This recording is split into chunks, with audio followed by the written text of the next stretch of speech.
đây con đã kêu mặt thải này cô ôn hừ nó chân hừ nó thôi đừng đi thăm mình vâng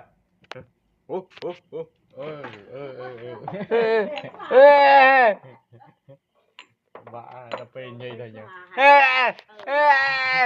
làm đây chư phê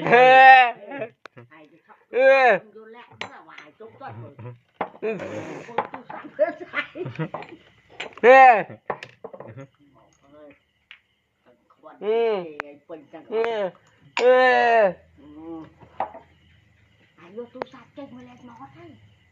tôi sắp mới rồi người ta đòi chi anh đọc tóc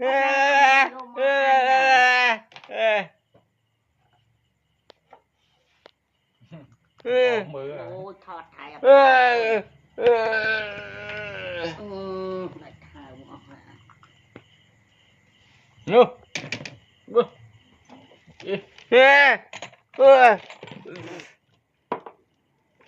no